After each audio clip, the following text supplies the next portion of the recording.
వారిద్దరి కులాలు మతాలు వేరువేరు. పైగా ఆమెకు ఇప్పటికే పెళ్ళైంది. అయినా అందర్నీ కాదని ప్రేమించుకున్నారు. ఓ అద్దె ఇల్లు చూసుకొని ఇద్దరూ సహజీవనం చేస్తున్నారు. ఓ 6 నెలలు బాగానే ఉన్నారు. ఆ తర్వాతే ఇద్దరి మధ్య గొడవలు ప్రారంభమయ్యాయి. ఈ క్రమంలోనే ప్రియుడి నీచపు బుద్ధి బయటపడింది. ఏకంగా ఆమెను వ్యభిచారంలోకి దింపేందుకు ప్రియుడు కుట్ర పన్నాడు. దీనికి ఆమె ఒప్పుకోలేదు. ఈ కారణంగా ఆమెను అతి దారుణంగా కత్తితో పొడిచి హత్య చేశాడు.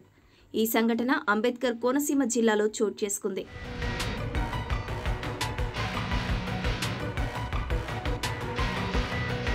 పోలీసులు తెలిపిన వివరాల ప్రకారం అంబేద్కర్ కోనసీమ జిల్లా రాజోలు మండలం బి సావరంలో బుధవారం రాత్రి ఓ హత్య జరిగింది.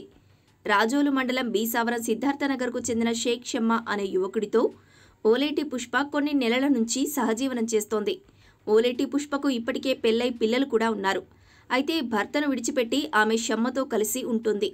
వీరు గత కొంతకాలంగా బీసావరం గ్రామంలో ఓ ఇల్లు అద్దెకు తీసుకుని సహజీవనం సాగిస్తున్నారు.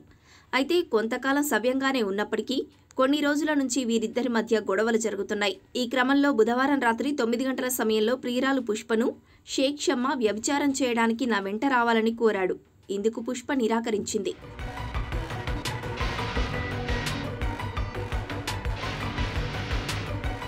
దీంతో కోపోద్రిక్తుడైన షేక్ షమ్మా పుష్పను దారుణంగా చాకుతో పొడిచి హత్య చేశాడు.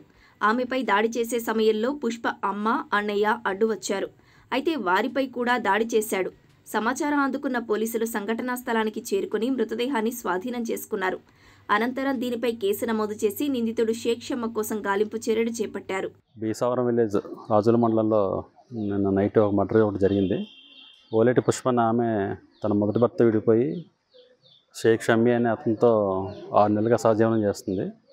అయితే అప్పుడప్పుడు చిన్న చిన్న గొడవలు జరుగుతున్నాయి. నిన్న కూడా అతను బాగా తాగి రావడం వల్ల ఎందుకు తాగి వచ్చామని చెప్పి అనే విషయం మీద చిన్న ఇష్యూ జరిగి గొడవ జరిగింది.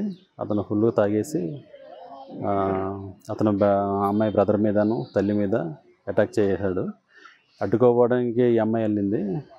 ఈ అమ్మాయిని విచక్షణ రహితంగా చెస్ట్ మీదను కాలు మీద పడడం వల్ల రక్తస్రావం అయ్యి ఆమె అక్కడే చనిపోయింది.